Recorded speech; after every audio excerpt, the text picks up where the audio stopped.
Bem-vindos ao Historizando! O nosso assunto de hoje é a questão da semana, mais especificamente nós vamos falar sobre a FUVEST, segunda fase da FUVEST. Aqui no canal estão rolando vídeos tanto da Unicamp quanto da FUVEST, e se você vai fazer alguma outra prova nos próximos dias, nos próximos meses, deixa aqui nos comentários para que essa prova apareça aqui também. Não se esquece de deixar o seu like nesse vídeo, é muito importante, e também de se inscrever no canal. Vamos então analisar a prova da FUVEST em comparação com a Unicamp, que a gente está fazendo aqui também no canal. Eu já percebo que a FUVEST ela é muito mais direta na sua segunda fase. Então vamos entender um pouco mais nessas questões de hoje. No dia 12 de outubro de 1492, 3 navios a serviço da Coroa de Castela, comandados pelo navegador genovês Cristóvão Colombo, chegaram às atuais Bahamas. Relacione tal acontecimento com A. Então, assim, gente, diretão. Basicamente, o que está falando? Você vai relacionar a descoberta da América com essas alternativas que estão aqui. Então, você vai ter que escrever sobre isso. Então, relacione com a concepção medieval cristã de que a Terra era uma criação de Deus. O que a gente pode falar? Bom, a gente tem aqui, nesse momento, muitas das questões religiosas sendo colocadas aqui. E não só isso, mas você pode colocar essa relação de que a descoberta da América, ou melhor ainda, a questão das navegações, iam além de algo econômico, de um objetivo econômico, mas também tinham questões religiosas colocadas ali, como, por exemplo, achar o Eldorado, achar o paraíso, achar o Éden, o Jardim do Éden. Questões assim, Vocês já viram um filme da Disney chamado Eldorado? É muito sobre isso, sobre essa chegada à América, o contato com a América e até mesmo essa imaginação religiosa, essa imaginação divina de que se tinha chegado num paraíso, num Eldorado, no Jardim do Éden, em que tudo poderia ser feito de ouro. Então você coloca também essa conexão com o divino, com o religioso, indo além das questões econômicas e políticas, tá? Então, a letra A é importante você citar isso. Eu preciso citar necessariamente Eldorado, coisas assim? Não necessariamente citar esse nome, mas citar que os objetivos iam além de questões econômicas e encontrar essa conexão com o divino, com o paraíso é importante, tá?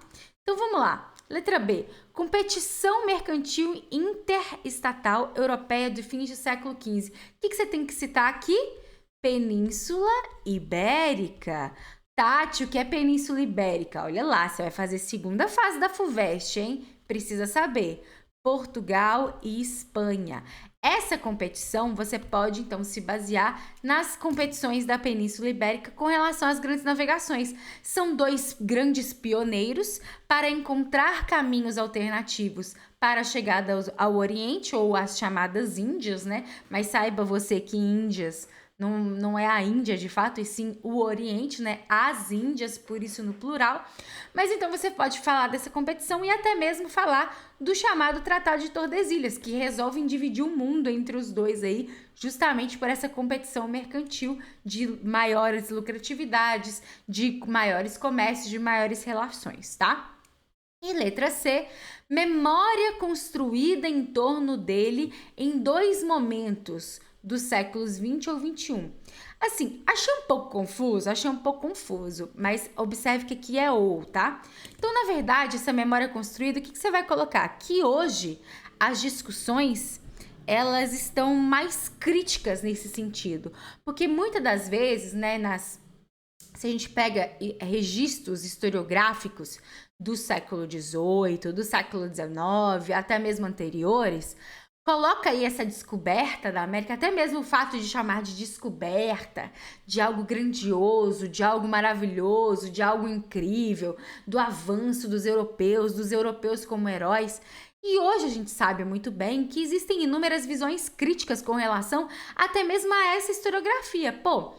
Sério mesmo que você está falando que pessoas vindo de fora, com grandes populações já existentes na América, destrói todas essas populações, invadem todos esses territórios, inúmeras dessas pessoas, milhares e milhares de nativos morreram, perderam suas famílias, seus territórios, toda a construção e lógica cultural que já existia, deixa de existir aos poucos devido a isso. Então, assim, a gente tem uma crítica muito maior a isso.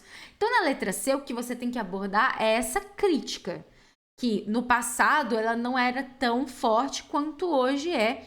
E isso, gente, acontece com a história constantemente, tá? Os próprios historiadores analisam os documentos do passado, os escritos do passado, a historiografia do passado e colocam no hoje o que é importante a gente entender e analisar. Qual era a intenção, qual era a lógica, qual era o contexto que esse historiador ou que essa pessoa que registrou aquilo estava inserida, por que ela registrou daquela forma. Por isso que fazer história não é algo fácil, não é algo simples. Entender de história, entender de memória não é algo fácil, não é algo simples. E, pelo contrário, é extremamente perigoso, tá? Fica a dica. Mas, enfim, é meio que isso que você tem que abordar aqui nessas alternativas, tá? Então, observou que é muito mais direto. Então, a sua escrita também é mais direta. Porque, de novo, tá te pedindo relacionar, né? Então, você não precisa ficar aprofundando muito, diferentemente de algumas outras questões que já apareceram, tá? Em 1945, 1954 e 1964, datas de movimentos vitoriosos contra o presidente do país, a pressão civil no sentido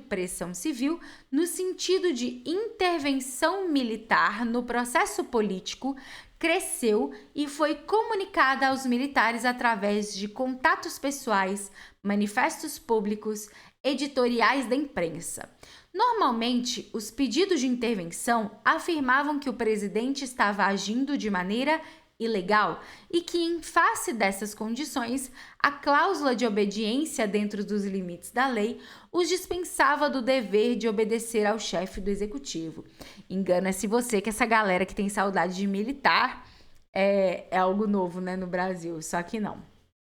Os militares na política, Rio de Janeiro, beleza, vamos lá. Letra A. Identifique um partido político que atuou na oposição aos presidentes nos 3 momentos. Cara, aqui só tem uma resposta. UDN. UDN. Eu tô tentando lembrar a sigla. Não precisa, tá? União Democrática Nacional, eu acho. Mas você não precisa saber de cor. Eu também não sei. E tá tudo bem. De cor eu não sei. Mas é UDN. E aí, lembrando, Tati do céu, quais são esses contextos? Vamos lá. 45, fim da era Vargas. 54, suicídio do Vargas. 64, golpe militar. Então, 2 deles envolvem Getúlio Vargas depois do golpe militar em cima de João Goulart, que era considerado aí filho do Vargas, né? Filho político, herdeiro político de Vargas, ok? Então, qual partido nasceu basicamente sendo antivarguista? Basicamente nasceu como oposição às políticas de Vargas. O DN, tá? Essa é a resposta. Aí precisa falar... Não, o DN. Identificou. Você, tá aqui, Tô identificando para você. É o DN, que é o partido de oposição. Letra B. Tá indicando 2 diferenças entre as crises políticas enfrentadas pelo presidente em 45 e 54.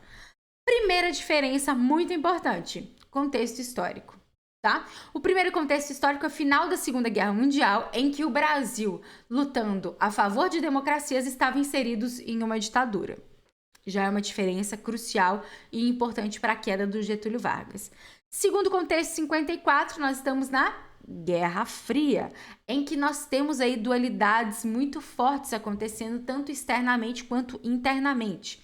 Por exemplo, a UDN, o alinhamento aos Estados Unidos, enquanto o Vargas era mais nacionalista. Diferenças aí cruciais. Segundo, a questão de estar inserido numa ditadura dava mais poderes ao Vargas no Estado Novo, porém, isso não impediu a oposição de agir ao final de 45, ao final da Segunda Guerra Mundial. Já é uma diferença. Diferentemente de 54, em que o Vargas vai ser eleito. Consequentemente, a oposição, principalmente as questões do legislativo, eram muito mais fortes contrários ao Vargas e tinham muito mais poderes contrários ao Vargas do que em 45. Não só isso, mas até mesmo a liberdade de imprensa, né, gente? Que não existia em 45 por causa do DIP. Então você tem uma liberdade de imprensa, tem o próprio Carlos Lacerda, né, com a tribuna da imprensa lá, metendo bronca no Vargas, fazendo várias matérias. Tem o atentado da Rua Toneleiros, tem a pressão dele renunciar, coisa que não existia antes. Não tinha esse negócio de pressão de renunciar nesse sentido, entre aspas, mais democrático, como, por exemplo, dentro de uma ditadura de Estado Novo, que ele tinha muitos poderes. Então, essa é uma diferença muito forte, tanto que causa o suicídio dele, né? Não a retirada, mas o suicídio. Ele não consegue aguentar tantas pressões assim e ele acaba cometendo suicídio, tá? E letra C, caracterize uma medida econômico-social que teria contribuído para a crise de 54 e 64. Bom, medida econômico-social. Uma medida em 54, né, não em 54, mas no segundo governo Vargas, que contribui para um caos, uma crise muito forte e o aumento da oposição frente à figura do Vargas, é o aumento de 100% do salário mínimo. É uma medida que vai ser muito controversa, muitos vão gostar, óbvio, né, gente? Quem não gostaria de aumento de 100% do salário mínimo, mas muitos vão detestar, não é mesmo? Grandes empresários, essas coisas todas, vai aumentar o nível de oposição. E em 64, que aí a gente está falando do João Goulart, é a única parte da questão que você tem que falar do João Goulart, é só lembrar das reformas de base. A grande pressão em cima do João Goulart era justamente pelas reformas de base. Aí eu posso citar a reforma agrária? Pode, mas a reforma agrária é um pedaço. O problema maior, a gente acaba acreditando que é a reforma agrária, mas quando a gente vai olhar mais de perto, não é exclusivamente a reforma agrária o problema. O problema é as reformas de base como um todo e a forma como João Goulart queria levar essas reformas de base, tá? E como ele enfrenta uma grande oposição, no final das contas, ele apela para o apoio popular, causando medo em muitos da classe média e etc. Então, a gente tem algo muito maior do que reforma agrária, beleza? Tanto que depois, não sei se você sabe, mas os militares vão tentar aí fazer também reforma agrária, tá? Mas aí é do jeito deles, da forma deles, etc. Enfim, de qualquer jeito, a única forma a única parte da questão que cita o João Goulart é para você citar essa medida econômico-social e isso envolve as reformas de base. Não acredito que tiraria ponto de reforma agrária se você colocasse reforma agrária, porque é o que mais chama atenção muitas das vezes nos livros didáticos e tudo. Mas para ficar mais completinho, mais redondinho, reformas de base, acredito que seja melhor, tá? Então é isso. Olha só. Olha. Acho que esse vídeo... Tá vendo? A FUVEST é tão mais direta que eu consigo ser mais direta com você. Se ficou alguma dúvida, é só deixar nos comentários. Se você chegou até aqui, não custa nada você fazer um comentário. Tati, eu cheguei até o final desse vídeo. É importante para mim que tá gravando vídeo pós-ressaca de Natal e entender que tá sendo útil, que eu estou contribuindo com os seus estudos. Combinado? Bom, se inscreve, deixa seu like, deixa seu apoio. Muito obrigada pela sua atenção. E se eu não tiver até lá, feliz 2022. 2022, você acredita? Pois é, eu não. Feliz 2022. Um beijo e até a próxima.